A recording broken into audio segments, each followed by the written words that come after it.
The circus of the mind. Only if you are out of the circus of your mind, you will be 100% free of madness. Why do we refer to the mind as a circus?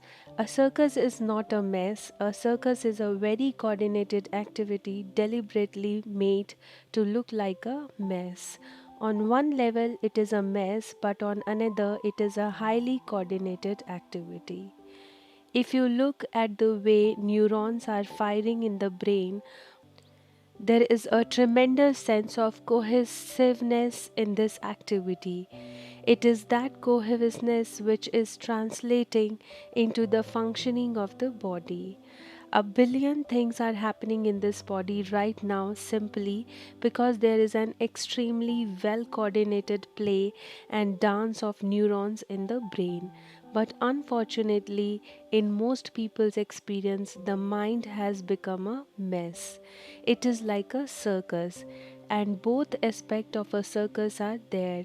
Even the clown in the circus is a highly coordinated gymnast. The outer expression may be that of a clown, but he is extremely talented and balanced in his activity. That is the experience of most people when it comes to their mental activity. What is the possibility of this circus? This circus can take you to great heights. This circus can also render you to the depth of hell within yourself. Both these possibilities are very alive for every one of us right now.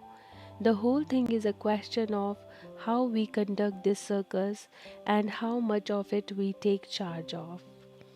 Why is it that for one people the mind seems to be a pleasant experience, for another person the mind seems to be torture device? Why is it that the mind, which is the most miraculous instrument and the most miraculous possibility in our life, has also become such a misery manufacturing machine? Every kind of misery that human beings are going through is manufactured in their minds. Unable to bear the mental torture, people have invented various kind of deviations and perversions on this planet just to somehow deal with the mess of the mind. The perversions might give them temporary relief, but after some time the perversions only multiply the mess. They do not really take it away. Your mind, that which should have been a ladder to the divine, has unfortunately become a stairway to hell, simply because it is too identified with so many things. Once it's get identified, your perception become distorted, and this distortion permeates every aspect of your life. People keep telling me, Sadhguru, for you, the biggest thing in your life just happened unasked. Maybe you are chosen. How will it happen to us? It is not a question of anyone choosing anything for you. It is just that if you keep your intellect undefined, from anything starting from your body, if you do not even look at yourself as a man or woman, if you do not identify with your family, your qualifications, your society, your caste, creed, community, nation, or whatever million other identifications that you take on in your life.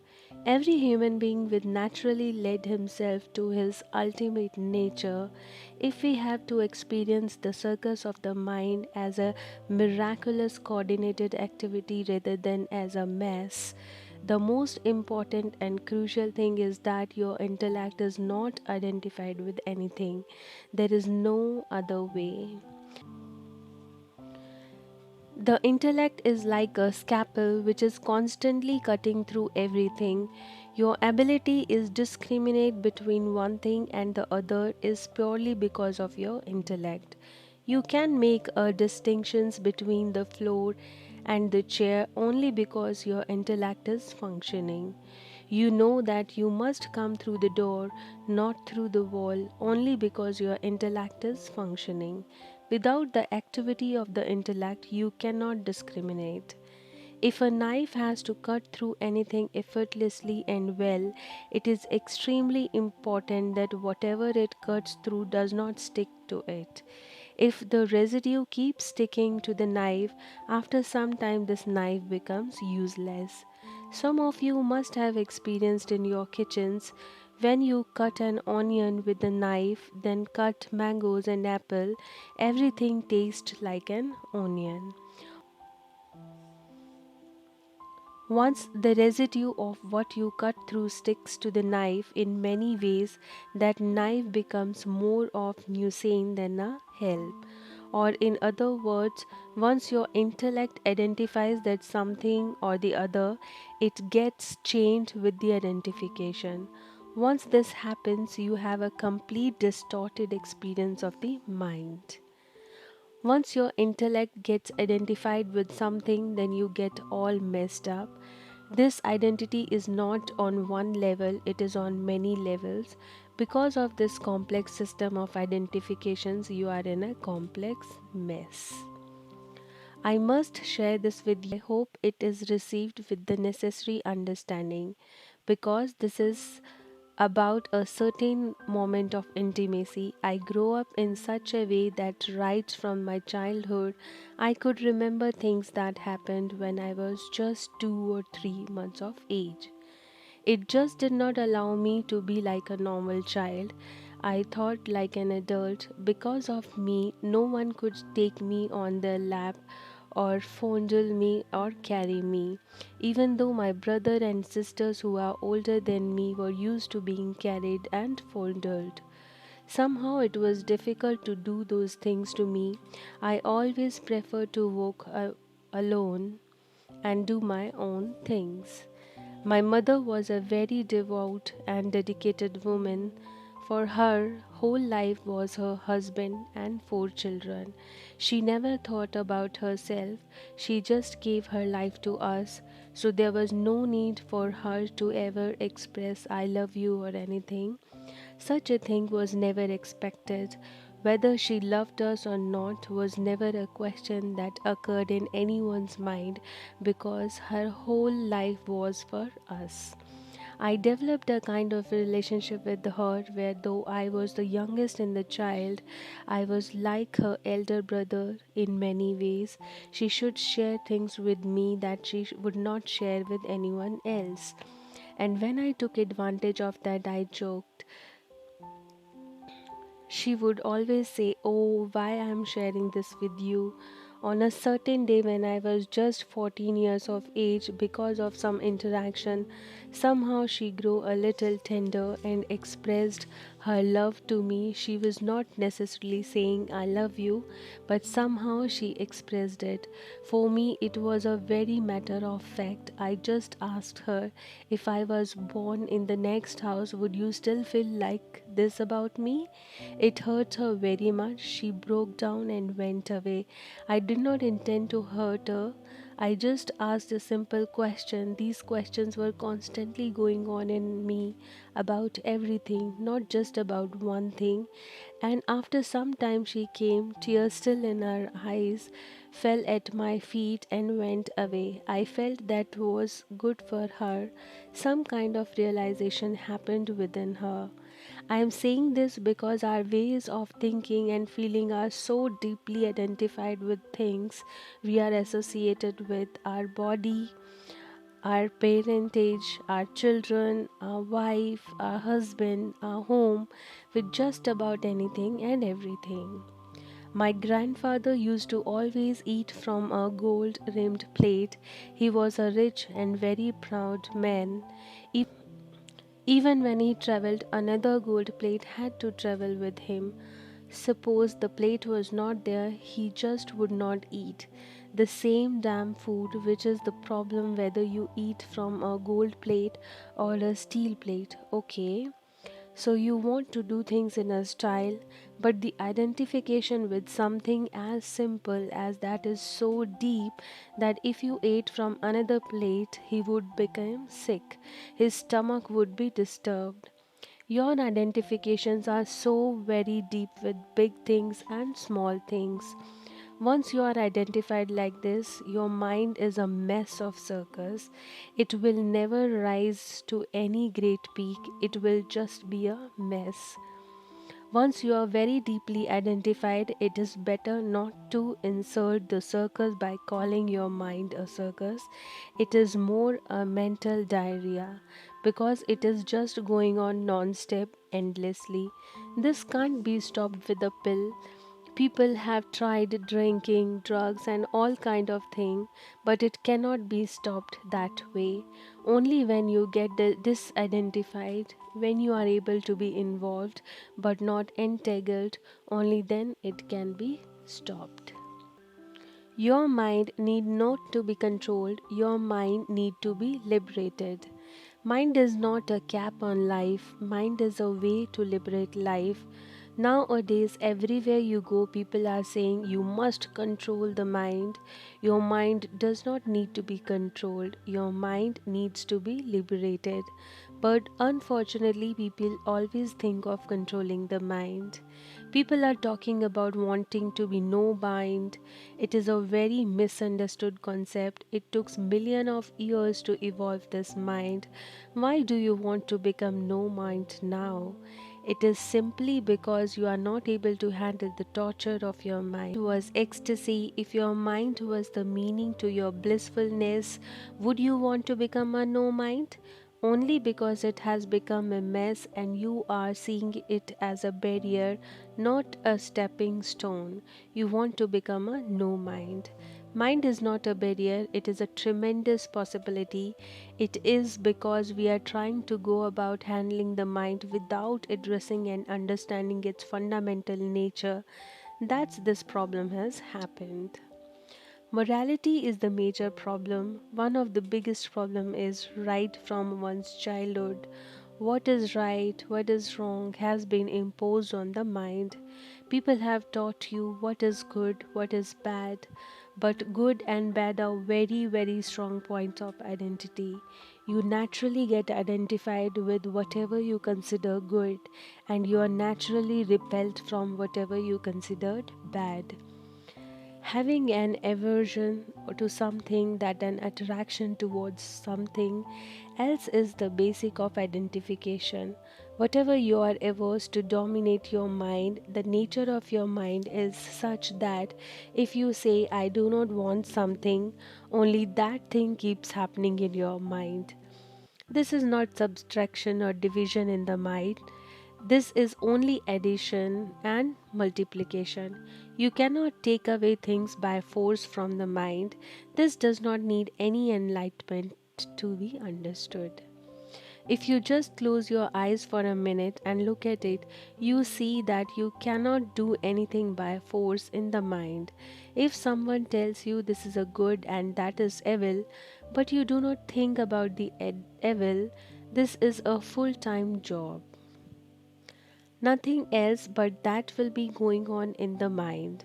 The moment you label something as a good and something else as a bad, you getting identified with the good and having aversion to the bad is a natural process.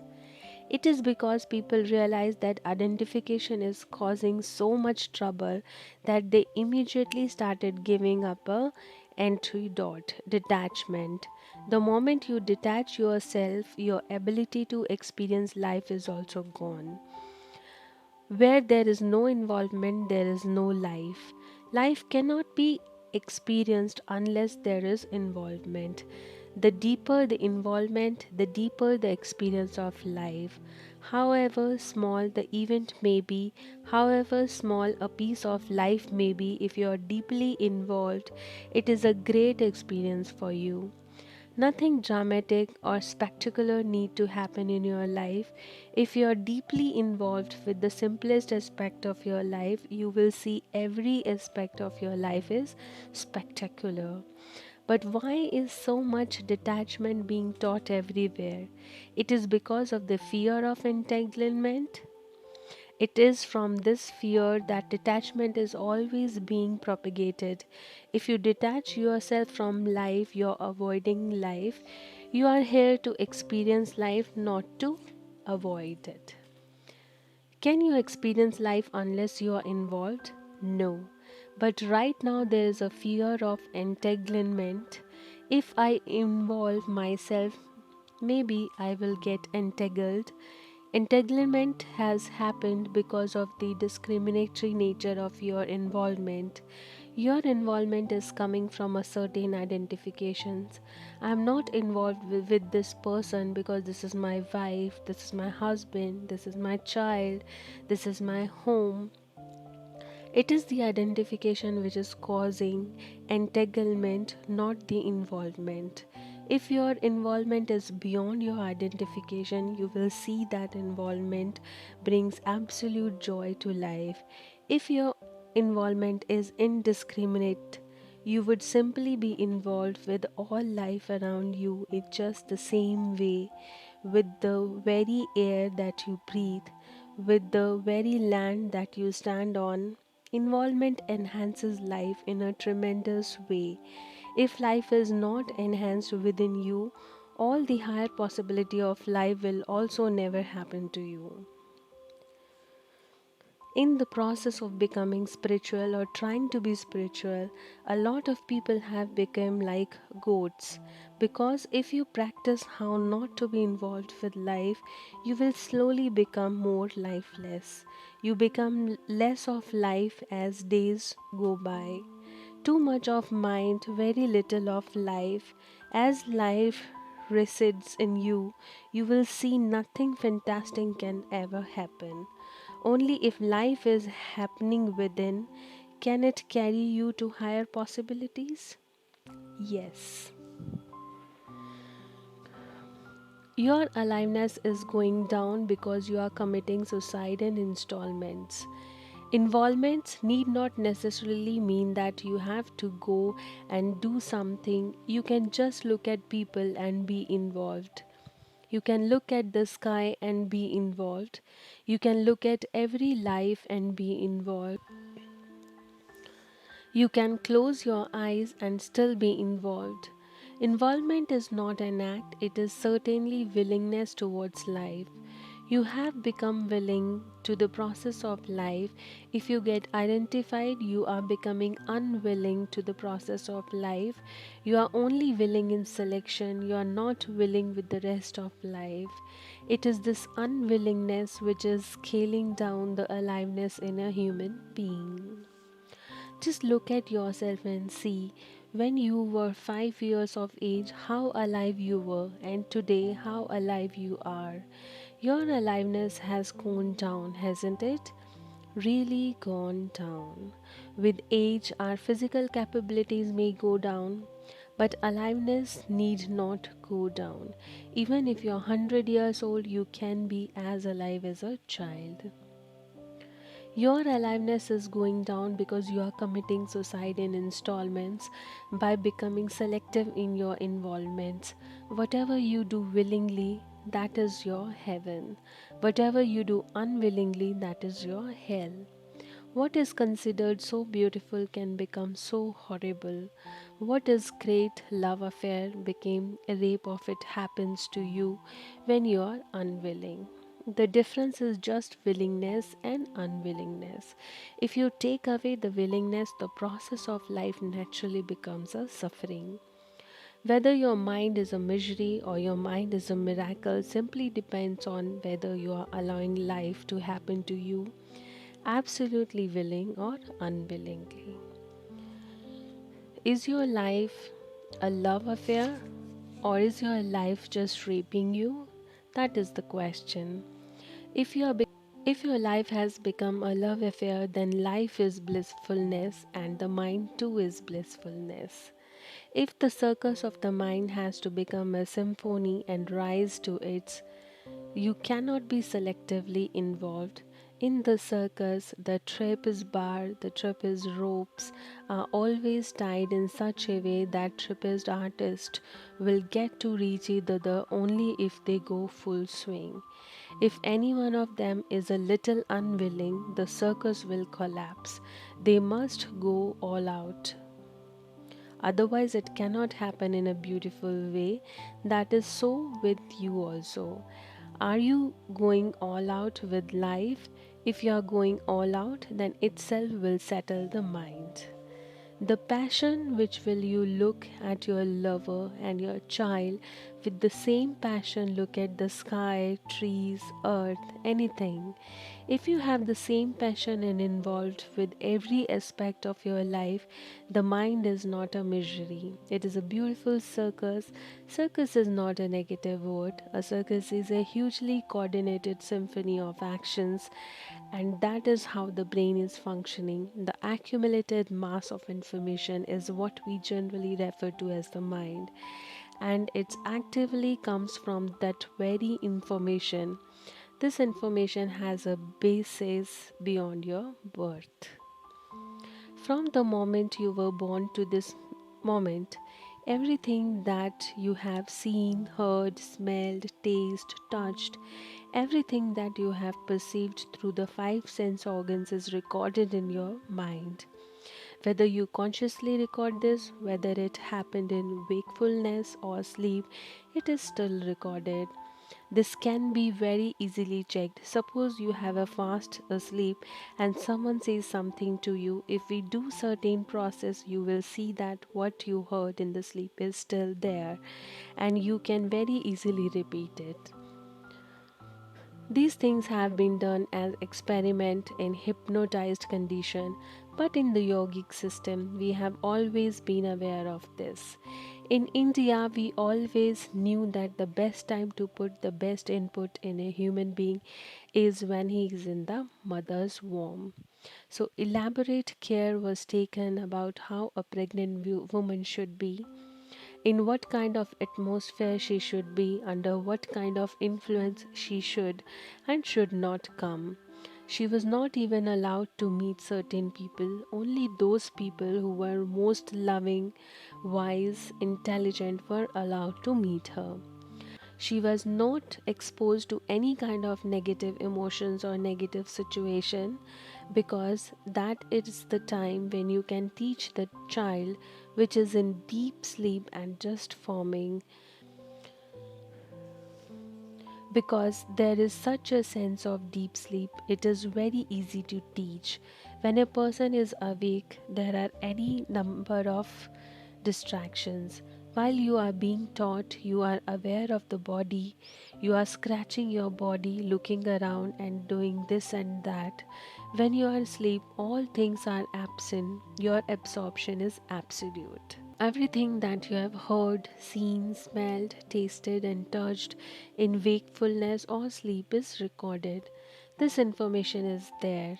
How harmoniously we use this information reflect the effectiveness of the mind, or how much of a mess this information becomes depend on the ineffectiveness or the mess of the mind. To organize this, people have done various things. All kind of methods and exercises are being tried out in the world. Yes, there are many ways to make minor corrections and make yourself little more effective than before. But if you really want to unleash the mind, not control the mind, if you truly want to unleash the power of the mind, the fundamental thing is your intellect should not be identified with anything. Then your perception comes to such clarity that the mind naturally organizes itself. No one has to organize the mind. Only because the perception is so distorted, its function and its outcome are also distorted. Once you liberate your mind from being identified with anything, then mind is a miracle. Mind is a spectacular circus, not a mess. In the south, there was a king called Krishna Dev Rai. He had a jester Tenali Ramakrishna. One day, the royal barber was giving Krishna a haircut. A crow came and sat there and started making its usual caw caw sound. The barber stopped the haircut and, with arrested attention, started listening to the crow. Krishna looked at him and said, "What is this? Are you listening to the crow? As if you are understanding what the crow is saying?" He said, "Wait, your majesty, wait. He has a message." And very carefully listening for a long time, then he shook his head. Krishna became very curious. What is this? You understood cross? Yes. What is he saying? Your Majesty, this crow has came as the message of your forefather from heaven. What he is saying is that they are in heaven but uncared for. Everything is physically taken care of, but there is no one to entertain them. They are really longing for some help from you. That is why they have sent this crow as a messenger. We must send someone to heaven to entertain your forefathers. How can we leave them not entertained like that? Krishna immediately became very emotional. My forefathers are bored and suffering because of a lack of attention and entertainment. I must send the best entertainment. Let us see who is the best dancer, best musician. Then a few other courtiers arrived, and each of them said, "Oh, your Majesty, I am willing to go, but I can't sing for not. But if you want me to go and serve your forefathers, I'll go to the heaven and serve right now." Like this, they built it up. When they said, "No, for your forefather, we must send the best of the best."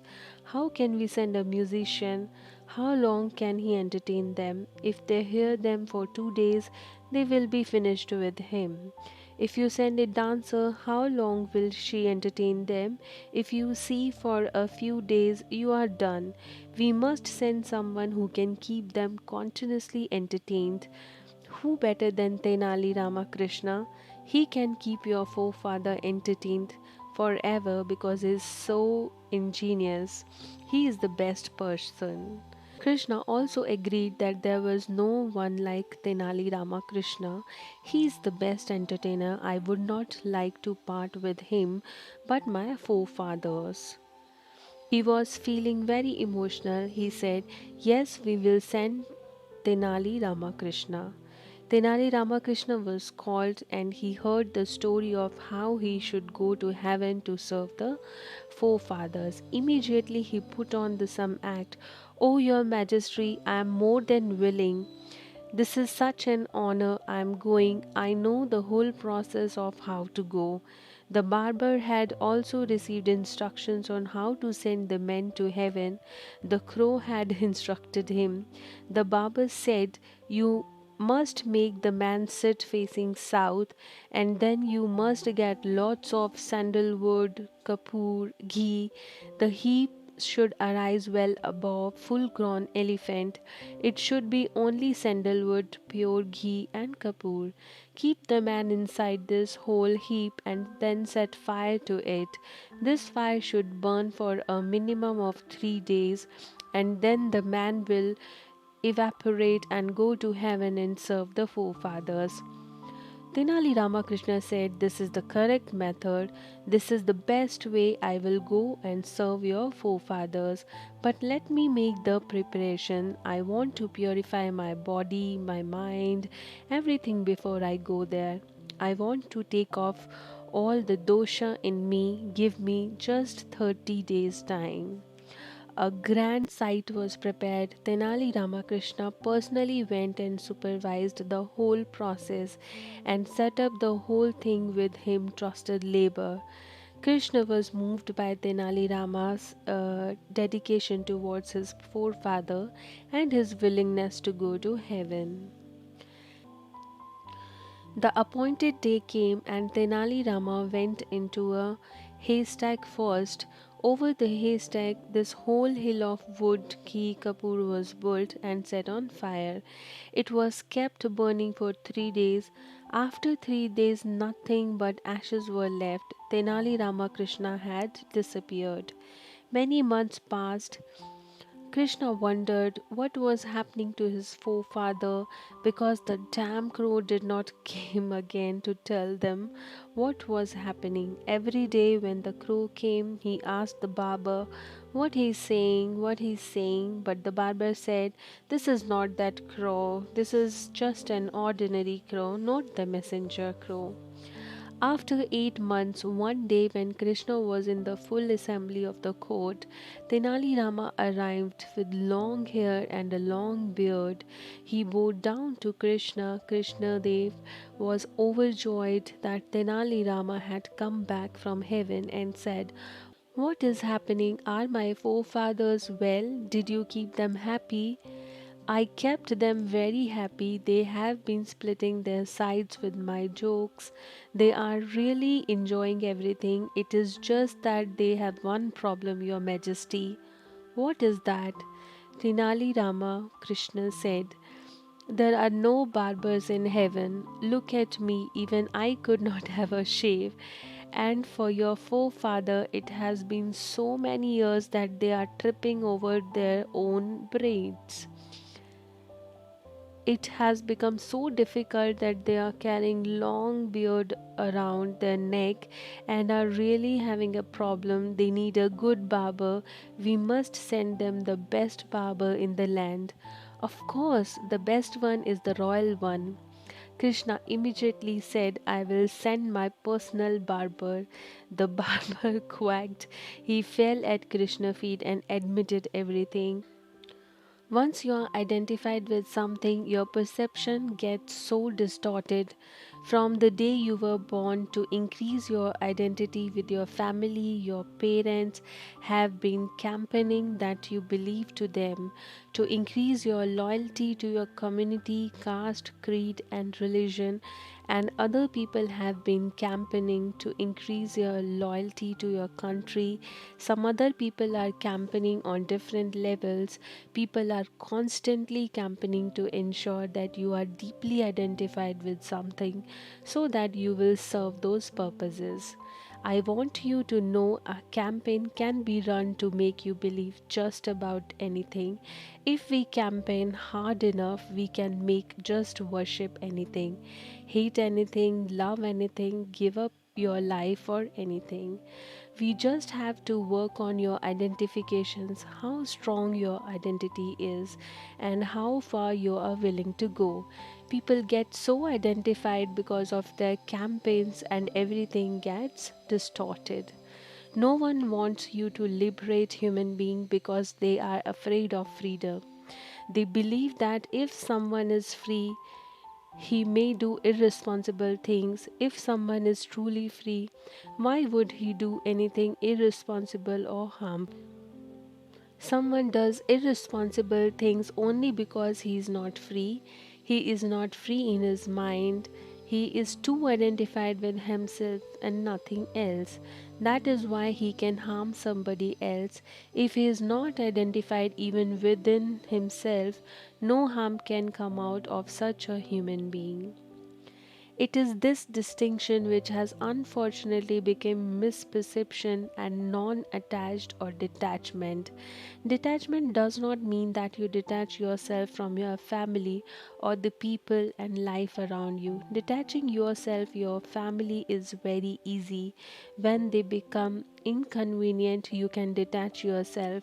That is not detachment. Detachment means you have distangled yourself from the process that you call body and from the process that you call mind, because both things are accumulations from outside. The body is something that you gathered. It is an accumulation of the food that you have eaten: breakfast, lunch, dinner, breakfast, lunch, dinner, and snacks. Similarly, what you call as my mind is an accumulations all the impressions that you received through the five sense organs becomes the mind. Whatever you accumulate can be yours, but it can never be you. If there are these two set of accumulations, naturally there must be something more fundamental than these within you. The whole system and technology of yoga is not a teaching, a philosophy, a belief system, or religion. It is a whole technology to go beyond the limitation of your accumulations and experience that dimension which is fundamental to these accumulations. What we offer as inner engineering is the fundamentally just this. If you go through these process, there will be a distinct separation between what is you, your body, your mind. Once this little space between you and the activity of the mind and body arises, the mind is no longer a mess. It is a great symphony. It is a tremendous possibility that you can take you to great heights. Thank you.